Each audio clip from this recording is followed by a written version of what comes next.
حضور صلی اللہ علیہ وسلم کے پاس ایک مہمان آ گئے رات کے وقت میں. جب وہ آئے تو حضور نے پوچھا کھانا کھانا ہے؟ تم نے کہا کھانا ہے. جھوٹ اور بھوک کو جمع کرنا منع ہے. کہا جی کھانا ہے. تو حضور صلی اللہ علیہ وسلم نے فرمایا ازواج مطہرات کے گھروں میں پتہ کرو کچھ ہے. حضرت ام سلمہ کے گھر میں پتہ کیا تو کہا یا رسول اللہ 4 دن سے روٹی نہیں پکی. حضرت زینب سے پوچھا تو کہا حضور کئی دن سے چولہا ہی نہیں جلایا. حضرت عائشہ صدیقہ، حضرت میمونہ، حضرت سودا، تمام گھروں سے بظاہر یہ 2 جہاں کے شاہ ہیں پر پاس کچھ رکھتے نہیں. 2 جہاں کی نعمتیں ہیں ان کے خالی ہاتھ میں. ہر چیز ہے پر فقر اختیاری ہے. کوئی شے نہ ملی تو نبی پاک صلی اللہ علیہ وسلم نے مسجد میں اعلان کیا، فرمایا کون ہے جو میرے مہمان کو روٹی کھلائے. ان لفظوں کا حسن کوئی حسن والا ہی سمجھ سکتا ہے. فرمایا کون ہے جو میرے مہمان کو کھانا کھلائے. تو ایک صحابی لے گئے اور اٹھے وہ صحابی جو صحابہ میں غریب تھے، ایک انصاری جو غریب آدمی تھے. بہت زیادہ امیر آدمی اللہ کی راہ میں خرچ نہیں کر پاتا، اس کے لیے مشکل ہو جاتا ہے. اس کے لیے بہت امیر آدمی جو ہوتا ہے نا، وہ جتنا زیادہ امیر ہوتا ہے نا اتنی دیوار اس کے گرد کھڑی ہو جاتی ہے پیسوں کی، مشکل ہو جاتا ہے اس کے لیے. غریب آدمی کھڑے ہوئے. اگرچہ میرے محبوب کے غلاموں میں جو بڑے امیر تھے وہ بھی خرچ کرنے میں بڑے آگے تھے. حضرت عثمان غنی رضی اللہ تعالیٰ عنہ، حضرت عبد الرحمن ابن عوف، حضرت ابو بکر صدیق رضی اللہ. لیکن یہ غریب آدمی کا حضور میں لے جاؤں گا، میں لے کے جاؤں گا. اور یہ بخاری مسلم ہے. حضور نے فرمایا لے جاؤ. وہ اب صحابی گھر لے گئے اور بیوی سے مشورہ کیا. بات پہ غور کرنا، ہر چیز کی بھوک دیکھی جا سکتی ہے، بچوں کی نہیں دیکھی جا سکتی. وہ انصاری حضور کے مہمان کو گھر لے گئے، جا کے بیوی سے مشورہ کیا. کہا بھلی مانس گھر میں کچھ ہے؟ تو اس نے کہا تھوڑا سا بچوں کے لیے کھانا رکھا ہے. بچوں کے لیے. بچے تو بزدل کر دیتے ہیں، بچے تو آدمی کو بزدل کر دیتے ہیں، بچے تو مار دیتے ہیں، کلیجہ پھٹ جاتا ہے بچہ بھوکا ہو تو، نیند نہیں آتی. اب صحابی اپنی بیوی سے کیا کہتے ہیں؟ کہتے ہیں بچوں کو بہلا کے سلا دے، اور رسول اللہ کے لیے نہیں، رسول اللہ کے مہمان کے لیے. بھئی نبی پاک کے لیے نہیں، حضور کے. تجھ سے در در سے سگ اور سگ سے ہے مجھ کو نسبت. میری گردن میں بھی ہے دور کا پٹکا تیرا، تجھ سے در در سے سگ سگ سے ہے مجھ کو نسبت. لمبی بات ہے. کہ بچوں کو سلا دو. بی بی نے بچوں کو سلا دیا تو میاں بیوی کا مشورہ ہوا کہ مہمان کے ساتھ بیٹھ کے روٹی کھانا بھی سنت ہے. تو اب مہمان کے ساتھ بیٹھ کے کھانا بھی ہے تو کھانا ہے 1-2 آدمی کا. اب خاوند اپنی بیوی کو تیار کرتا ہے کہ میں بھی کھانے پہ بیٹھ جاؤں گا، تو بھی بیٹھ جانا. اور جب مہمان کھانے میں ہاتھ ڈال لے تو اٹھنا، کہنا او ہو دیا تو صحیح کیا ہی نہیں، ابھی بجھ جائے گا. اور جا کے دیا بجھا دینا. ہم ہاتھ ہلاتے رہیں گے، مہمان روٹی کھاتا رہے گا. اور یار اس درد کو، اس کیف کو سمجھو. گھر میں بچے بھی بھوکے، بچوں کی ماں بھی بھوکی، بچوں کا باپ بھی بھوکا. دسترخوان پہ روٹی لگ گئی، روٹیاں چون ڈالیں. بی بی اٹھی کہنے لگی او ہو چراغ تو صحیح کیا ہی نہیں، یہ تو بجھ جائے گا. حوصلے مند بی بی جس نے بچے بھوکے سلا دیے. وہ بھوکے سوئے ہوئے بچوں کی بھوکی اماں اٹھی اور اپنے خاوند کی تابع داری میں اٹھی. میں گڈی تے ہتھ ڈور سجن دے، وہ جنج رکھے اونج رہنا ہے. اٹھی اور اس نے نہ دیا ٹھیک کرنے کے بہانے بجھا دیا. مہمان روٹی کھاتا رہا اور رسول اللہ کے نوکر قربانی دیتے رہے. وہ روٹی کھا کے سیر ہو کے بستر بچھایا تو سو گیا. یہ میاں بیوی ساری رات بچوں کی طرف دیکھتے رہے اور غور کرتے رہے اور راضی رہے کہ ہم نے حضور کا فریضہ نبھایا ہے. قربان جاؤں محبوب پہ، بے خبر ہو جو غلاموں سے وہ آقا کیا ہے. وہ صحابہ وہ اگر قربانیاں دیتے تھے تو جو اعزاز ملتا تھا وہ بھی بڑا شان والا ہے. صحابی کہتے ہیں میں فجر کی نماز پڑھنے مسجد آیا، پہلا قدم رکھا تو میرے کریم بولے.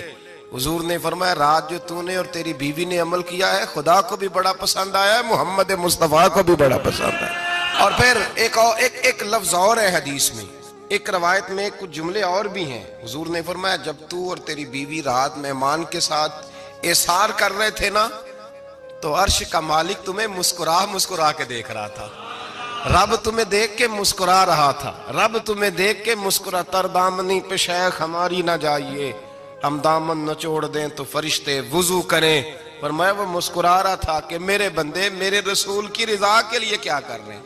اور صاحب دیکھو، نبی پاک کے لیے نہیں، خاندان کے لیے نہیں، خاندان نبوت کے لیے نہیں، حضور کے نہ سمجھیں یار، اس پہلو کو سمجھیں، نبی پاک کے بریلی کے امام بول پڑے، فرمانے لگے تجھ سے در، در سے سگ، سگ سے ہے مجھ کو نسبت، تجھ سے در، در سے سگ کتے کو کہتے ہیں فارسی میں۔ فرماتے ہیں محبوب تیرا دروازہ اور دروازے پہ کتا اور کتے کے پاس میں بیٹھا ہوں، چلو کتے کے پاس تو بیٹھا ہوں نا، میری گردن میں بھی کوئی تو پٹکا آیا ہی ہے نا، تجھ سے در، در سے سگ اور سگ سے ہے مجھ کو نسبت، چلو میری گردن میں بھی ہے دور کا پٹکا تیرا۔ قرآن مجید بول اٹھا، رب کریم نے فرمایا حبیب یہ تیرے غلام وہ ہیں کہ وَيُقْسِرُونَ عَلَىٰ أَنفُسِهِمْ وَلَوْ كَانَ بِهِمْ خَصَاصَةٌ، فرمایا ان کا حال یہ ہے کہ جس چیز کی شدید حاجت ہوتی ہے وہ بھی اپنے بھائیوں پہ قربان کر دیتے ہیں، وہ دے دیتے ہیں تیرے نام پہ۔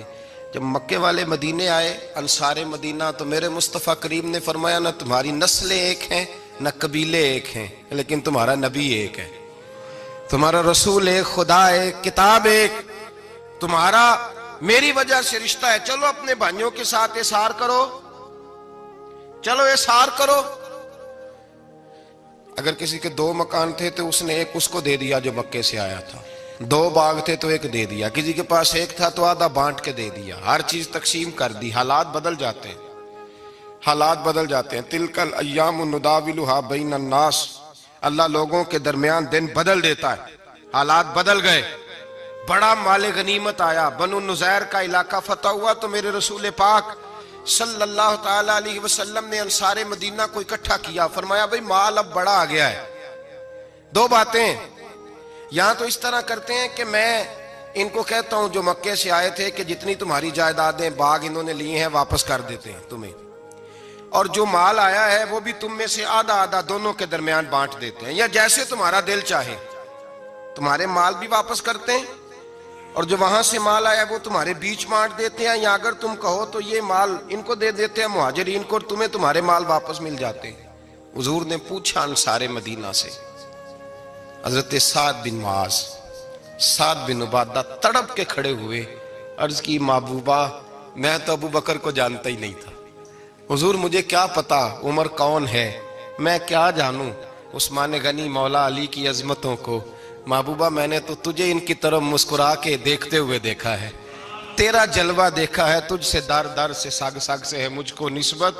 یا رسول اللہ صلی اللہ علیہ وسلم ہم سے مشورہ نہ کریں، آپ اس طرح کریں جو جائیدادیں ہم نے انہیں دی ہیں وہ بھی ان کے پاس رہنے دیں اور جو مال آیا ہے وہ بھی ان میں تقسیم کر دیں، اس لیے کہ ہمیں تو بس اتنا پتا ہے کہ یہ آپ کے غلام ہیں، آپ کے نوکر ہیں، ہمیں اس سے زیادہ کسی چیز کے کوئی غرض، بس آپ کے غلام ہے، بات ختم ہو گئی۔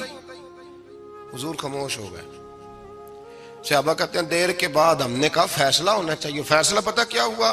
حضور نے ہاتھ اٹھائے، کہا اے اللہ میرے مدینے والوں پہ رحم فرما، اے اللہ میرے انصار پہ رحم فرما، اللہ ان کے جذبے قبول فرما۔ بھائی احسار والی زندگی، وہ کیا بات ہوئی کہ میں نے بڑی قربانی دی ہے، اور جب تک تو قربانی نہیں دیتا تو قدر والا نہیں ہوتا۔ جو چیز قربانی سے حاصل ہوتی ہے اس کی قدر ہوتی ہے، جو چیز مفت میں آ جاتی ہے اس کی کوئی قدر نہیں ہوتی، کوئی قدر نہیں۔ میں اکثر سوچتا ہوں کہ حضرت خواجہ اجمیری کے خلیفے اجمیر میں بھی تو ہونے چاہیے تھے نا، لیکن ان کے خلیفے اجمیر میں نہیں ہوئے، دلی میں ہوئے۔ تو میں سوچتا ہوں دلی والوں کے خلیفے دلی میں ہونے چاہیے، لیکن دلی میں نہیں ہوئے، پاک پتن میں ہوئے۔ تو پاک پتن والوں کے یہاں ہو جاتے، وہ اس لیے کہ قربانی جو دیتا ہے نا، جو دور سے چل کے آتا ہے وہ قربانی کرتا ہے، قربانی دیتا ہے، اس کو قدر زیادہ ہوتی ہے۔ ہم نے کسی شے کے لیے کبھی قربانی نہیں دی، نہ دین کے لیے، نہ قرآن کے لیے، نہ مسجد کے لیے، نہ شیخ کے لیے، نہ طریقت کے لیے، قربانی تو ہے ہی نہیں۔ تو جو شے مفت ملتی ہے اس کا نہ مزہ آتا ہے نہ قدر ہوتی ہے۔ جو چیز قربانی کر کے لیتے ہو نا، قربانی کر کے، اس کی قدر ہوتی ہے۔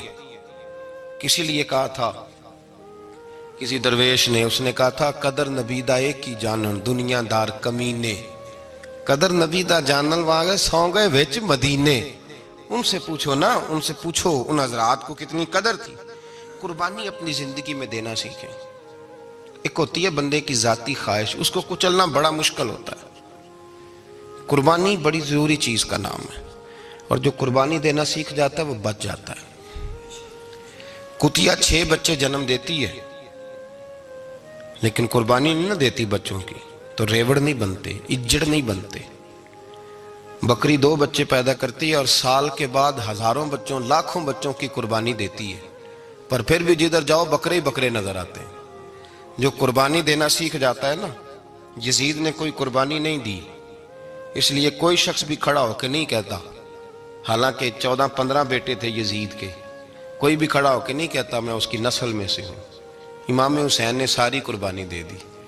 ایک زین العابدین بچے تھے، پوری دنیا میں اللہ نے سید عطا فرمائے ہوئے ہیں. جو قربانی دینا سیکھ جاتا ہے وہ بچ جاتا ہے. ہم نا قربانی کیا، ہمارے پاس تو اضافی شے ہے وہی دینے کو تیار نہیں. جب آپ تیار ہی نہیں تو سودا ہی نہیں کر، آپ نکلے ہی نہیں میدان میں تو حاصل کیسے ہو؟ حصول تو تب ہوگا نا جب آپ کوئی انویسٹمنٹ کریں گے. تو آپ انویسٹ ہی نہیں کر رہے تو بھائی آپ نے پودا ہی نہیں لگایا تو پھل کیسے ملے؟ قربانی نہیں دی تو وہ درجہ کیسے ملے؟ اس کے لیے تو قربانی ضروری ہے. اب تمام صحابہ کی زندگی پڑھ لیں، حضرت ابو بکر سے لے کر حضرت بلال تک، یہ سارے قربانی والے ہیں. آپ تمام اولیاء کی صفت پڑھ لیں، غوث اعظم، جیلانی، داتا علی اجویری، خواجہ معین الدین، یہ سب قربانی والے لوگ ہیں. قربانی دیتے رہے تو بچے ہوئے ہیں. ان کے جو ساتھ تھے وہ بھی قربانیوں والے تھے. قربانی حصہ ہے طریقت کا، قربانی ضروری ہے. اور ہمارے صوفیاء تو کہتے ہیں جس شخص نے تصوف میں آ کے قربانی نہیں دی. بزرگوں کے پاس ایک شخص آیا، غالباً خواجہ نظام الدین محبوب الہی کی بات ہے، میرے ذہن میں نام پورا نہیں سما رہا. تو ایک مرید نے آ کے کہا حضور زکوٰۃ کتنی دینی ہے؟ فرمایا 2.5%.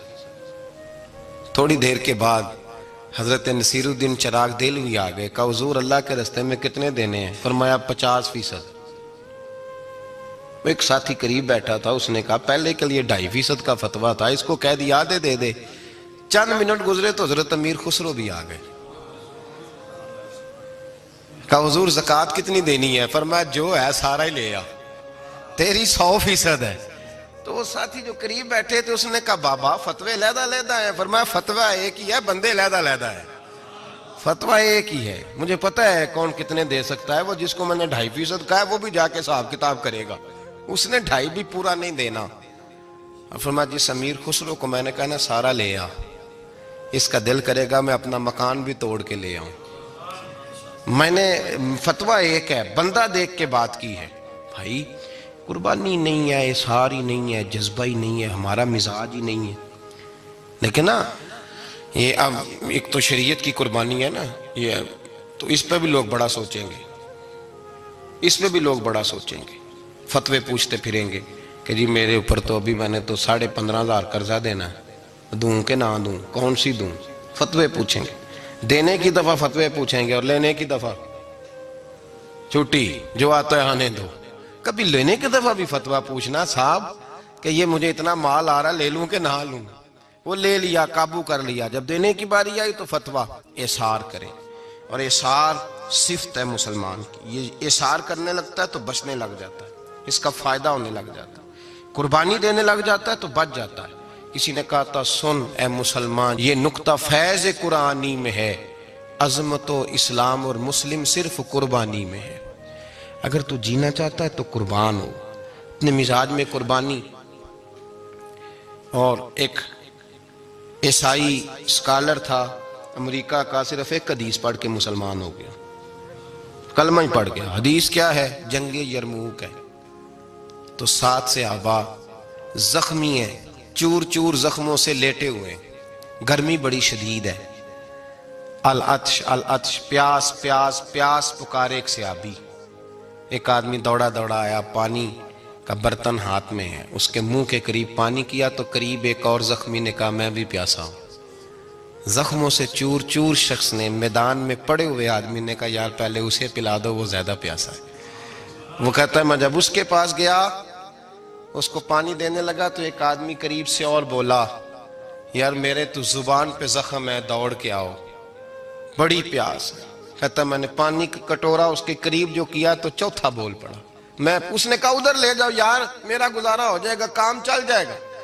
وہ کہتا پانچواں بول پڑا تو چوتھے نے انکار کر دیا، میں نہیں پیوں گا، پہلے اس کے پاس لے جاؤ۔ کہتا حد ہو گئی۔ ساتویں تک میں آیا، اور جب میں ساتویں تک آیا تو پہلے نے پھر چیخ ماری۔ تو فرماتے ہیں وہ ساتواں کہنے لگا نہیں ادھر لے جا یار، اس کو پیاس زیادہ لگی ہوئی ہے۔ کہتے ہیں جب میں اس تک گیا تو وہ جام شہادت نوش کر چکا تھا۔ پلٹ کے دوسرے کے پاس آیا تو وہ بھی فوت ہو گیا۔ تیسرے کے پاس آیا تو وہ بھی رب کریم کی بارگاہ ناز میں حاضر ہو گیا۔ ساتوں شہید ہو گئے۔ تو پانی کا کٹورا میرے ہاتھ میں رہا، میں کبھی آسمان دیکھتا، کبھی زمین دیکھتا، کبھی پانی دیکھتا، کبھی میں ان 7 شہیدوں کے چہرے دیکھتا۔ پھر دل میں خیال آیا یہ تو گردنیں کاٹنے والے تھے، یہ تو ایک دوسرے کو قتل کرنے والے تھے، یہ تو خون پینے والے تھے۔ آج یہ سارے اس لیے کر رہے ہیں کہ سارے محمد عربی کے غلام بن گئے، رسول اللہ صلی اللہ علیہ وسلم کے نوکر بن گئے۔ وہ کہتا میں نے حدیث پڑھی تو میں مسلمان ہو گیا۔ میں نے کہا یہ جذبے دنیا دار بندہ پیدا نہیں کر سکتا، یہ جس نے جذبہ پیدا کیا ہے وہ اللہ کا سچا رسول ہے۔ میرے بھائی اظہار کا مزاج پیدا کریں۔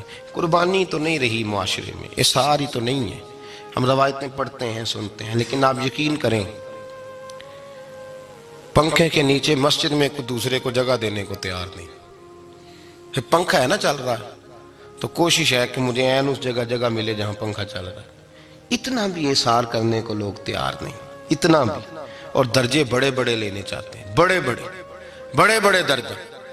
وہ ہمارے پاس لوگ آتے ہیں، 2-4 لفظ لکھے ہوتے ہیں نا نام کے ساتھ، کوئی علامہ لکھ دیتا ہے، کوئی پیر صاحب لکھ دیتا ہے، تو لوگ بڑی باتیں پوچھ لیتے ہیں۔ کئی دفعہ آ کے پوچھتے ہیں میرا زیارت کرنے کو دل کرتا ہے۔ میں کہتا ہوں یار تو نے آخری سیڑھی پہ پیر رکھ دیا ہے، بالکل آخری پہ۔ دل تو تیرا جس چیز کو کرے گا تو وہ کرنے لگ جائے گا۔ پہلے شروع تو حضرت جنید بغدادی رحمت اللہ تعالی علیہ، وہ دریا کنارے کھڑے تھے تو آپ دریا کے اندر پیر رکھا آگے جانے کے لیے۔ یہ اعلیٰ حضرت نے لکھا ہے واقعہ ملفوظات شریف میں۔ دریا پار کرنے کے لیے پیر رکھا تو ایک شخص کہنے لگا حضور مجھے بھی ساتھ لے لیں۔ آپ نے فرمایا میں دریا پار کروں گا تو اس طرح کرنا، میرا کرتا پکڑ لے اور یا جنید یا جنید کہنا شروع کر دے۔ یا جنید یا جنید، اس پہ فتویٰ بھی لگ جاتا ہے، پر کیا کرے، مسئلہ تو صحیح ہے نا۔ تو پیر میرا پیچھے سے کرتا پکڑ لے اور یا جنید کہہ، وہ کہتا ہے پیر رکھا نا حضرت نے پانی میں تو میں بھی پیچھے۔ تو حضرت جنید بغدادی کیا کہتے ہیں یا رحمان یا اللہ، یا رحمان یا اللہ، وہ خود یہ پڑھ رہے ہیں اور مجھے لگایا یا جنید پہ۔ کہتے ہیں دریا میں وہ بھی چلنے لگے تو میں بھی، یوں لگا جیسے پکے فرش پہ چل رہے ہیں۔ کہتے ہیں تھوڑا سا گزرا تو میں نے کہا بابا خود یا رحمان یا اللہ کہہ رہا ہے اور مجھے یا جنید پہ لگایا ہوا ہے، تو چلو میں بھی یا رحمان یا اللہ پڑھتا ہوں۔ کہتے ہیں میں نے یا رحمان یا اللہ کہا تو میں ڈوبنے لگ گیا، دریا میں ڈوبنے لگا۔ تو حضرت فرمانے لگے تجھے کہا نا یا جنید کہہ، کہتے پھر یا جنید کا تو پھر اوپر آ گیا۔ تھوڑا اور جا کے اب شیطان باز تو آتا نہیں، الذی یوسوس فی صدور الناس، یہ جاتا تو دل تک ہے نا، باز تو آتا نہیں۔ دن میں 36 دفعہ تو مشورہ دیتا ہے کہ سیدھی نماز پڑھو، یہ کس چکر میں لگ گئے، روز تو تقریر کرتا ہے۔ کہتا پھر دل میں وسوسہ آیا تو پھر میں نے جا کے کہا کہ یہ مجھے خود یا رحمان یا اللہ اور میں یا جنید، پھر میں نے کہا یا رحمان یا اللہ تو پھر ڈوبنے لگا۔ کہتے ہیں بابے نے پکڑ کے نکالا، کہا چپ کر کے یا جنید کہہ اگر پار جانا ہے تو، یا جنید کہہ۔ کہتے کنارہ آ گیا تو میرے دل میں خودی تھی، وسوسہ تھا کہ بابا تو یا رحمان یا اللہ کہے تو ترے، میں کہوں تو ڈوبے، میرے دل میں وسوسہ تھا۔ اللہ والے ادھار تو رکھتے ہی نہیں نا، جو بات دل میں آتی ہے وہ بیان پہلے کر دیتے ہیں، ادھار تو ہے ہی نہیں ان کے ہاں۔ وہ تو کہتے ہیں تجھے بولنے کی گنجائش ہی نہیں دیں گے، تیرے سوال دل میں ہوگا جواب ہماری زبان پہ ہوگا، یہ تو چکر ہی نہیں نا، بالکل کوئی کھاتا ہی نہیں۔ رب کریم کا بندہ تو بات ہی وہ کرتا ہے جو کو دل میں لے کے آتا ہے۔ فرماتے ہیں جیسے ہی میرے دل میں یہ وسوسہ تھا، حضرت جنید بغدادی رحمت اللہ تعالی علیہ باہر نکل گئے تو پلٹ کے میری طرف دیکھا اور مسکرا کے فرمانے لگے بیٹا جنید تک تو پہنچ لے، اللہ تو ابھی بڑی دور ہے، ابھی جنید تک تو پہنچ جا، ابھی تو جنید تک نہیں پہنچا، ابھی تو میرے تک تو پہنچ جا، اللہ تو ابھی بڑی دور ہے، تو ڈائریکٹ ہی وہاں تک جانے لگا ہے۔ شروع تو ہو ابھی، تو یہاں لوگ سیدھا ہی آ کے کہتے ہیں زیارت کرنی ہے۔ مجھے ایک صاحب کہنے لگے جی میں نے ایک پیر صاحب کے بارے میں سنا ہے ان کی بیعت ہوتے ہی بندے کو نبی پاک کا دیدار ہو جاتا ہے۔ میں نے کہا ٹھہر جا ذرا، اس کو بھی کہہ بریک پہ پیر رکھے، بیعت کرتے ہی دیدار ہو جاتا ہے؟ یہ کوئی لوٹ سیل ہے؟ زندگی گزر جاتی ہے انسان کی، مر جاتا ہے، اور جس کو حضور کا دیدار ہو پھر بچ جائے، پھر قائم رہے، پھر اس کی زندگی نہ بدلے، پھر اس کا دنیا سے کوئی تعلق رہ جائے۔ یہ پوچھ ابو بکر صدیق سے جنہیں دیدار ہوا تھا، جب دیدار ہوا تو یار رہا ہے، باقی کوئی شے بھی نہیں رہی، پھر محبوب رہے اور کچھ بھی نہیں بچتا۔ تو وہ کس طرح کا ہے جو دیدار بھی کراتا ہے اور پھر کہتا جاؤ دکان بھی کھول لو جا کے؟ یہ کیسی بات؟ وہ ایک منزل ہے، وہ اپنی جگہ پہ آ کے آتی ہے، اور یہی بہتر ہے کہ پردوں میں وہ پردہ پوش رہے۔ وہ اگر پردے اٹھا دے تو کسے ہوش رہے؟ پھر مشکل ہو جاتا ہے معاملہ، مشکل ہو جاتا ہے۔ تو بھائی یاد رکھیں، قربانی دینا سیکھیں، اثار کرنا سیکھیں، اور صفر سے شروع کریں۔ زندگی میں ہم لینے کے چکر میں پڑ جاتے ہیں تو نقصان اٹھاتے ہیں۔ عقل کے گھوڑے کم دوڑائیں، محبت کے ساتھ عمل زیادہ کریں، دماغ کا استعمال کم کریں اور عمل زیادہ کریں، زیادہ عمل کریں، ورنہ شیطان تو نماز بھی نہیں پڑھنے دے گا۔ وہ تو کہے گا کہ جناب چلو ٹھیک ہے، اللہ نے معاف ہی کر دینا ہے نا، وہ تو کچھ بھی نہیں کرنے دے گا۔ دماغ کا استعمال کم کریں اور عمل زیادہ کریں، جد و جہد زیادہ کریں، اظہار کریں، قربانی کریں، اپنی زندگی میں کریں، کسی کے لیے کچھ اظہار کریں، کسی کو کچھ دیں۔ یہ جو ہم اولاد کے لیے قربانی دیتے ہیں نا، تو یہ قربانی نہیں ہوتی، یہ لالچ ہوتا ہے، یہ سودا ہے۔ پتہ ہے آپ کو، یہ سودا ہے۔ ہم بچپن میں ان کی خدمت کریں گے، یہ بڑھاپے میں ہماری خدمت کریں گے، تو یہ تو تجارت ہے، یہ کوئی اصول نہیں۔ میرے بچے بڑے ہو گئے تو مجھے خیر صلی اللہ، یہ تجارت ہے بھائی، یہ تجارت ہے، یہ قربانی نہیں، تو تجارت ہے۔ یہ آپ جو کر رہے ہیں یہ تو کمیٹی ڈال رہے ہیں آپ، اور چونکہ نیت یہ ہوتی ہے خدمت کی، تو پھر نصیب والوں کو خدمت ملتی ہے، قسمت والوں کو ملتی ہے۔ ورنہ بچے کہتے ہیں ابا جی ٹھیک ہے آپ نے ہماری خدمت کی، تو سارے کرتے ہیں، آپ نے کو نوکی تھوڑی کی ہے، چھٹی آپ وہاں بیٹھیں، چائے ملے گی وقت پہ پہنچے گی، لیکن آپ مداخلت نہ کریں کسی چیز کے اندر، تجارت نہ کریں، اظہار کریں، قربانی کریں۔ ہمارے صوفیاء یہ کہتے ہیں اولاد سے بھی توقع نہ کرو خدمت کی، نہ توقع کرو، بس یہ کہو کہ میرا رب مجھے بڑھاپے۔ دیکھیں نا نبی پاک صلی اللہ علیہ وسلم نے دعا مانگی، اے اللہ ارذل العمر ہونے سے بچا، عمر کے اس حصے سے بچا جس میں دوسروں پر انسان بوجھ بن جاتا ہے، دعا مانگ۔ تو یہ لالچ بھی نہ کبھی زندگی میں رکھیں کہ میری فلاں آدمی خدمت کرے گا، یہ لالچ بھی برا ہے، اس پر بھی توجہ نہ کریں۔ اپنی دنیا آپ پیدا کر اگر زندوں میں ہے، سر آدم ہے، ضمیر کن فکاں ہے زندگی، یاد رکھیں۔ ہوش آنے سے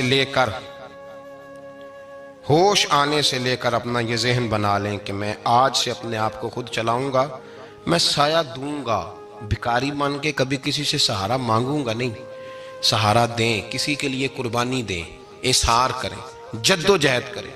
جو چیز آپ کے بس میں ہے وہ تو ہے، جو بس میں نہیں اس میں بھی کوشش کرنے کی آپ کوشش کریں، تگ و دو کریں۔ قربانی سے انسان سنور جاتا ہے، بن جاتا ہے۔ اللہ تبارک و تعالی ہمیں سنورنے اور بن جانے کی توفیق عطا فرمائے۔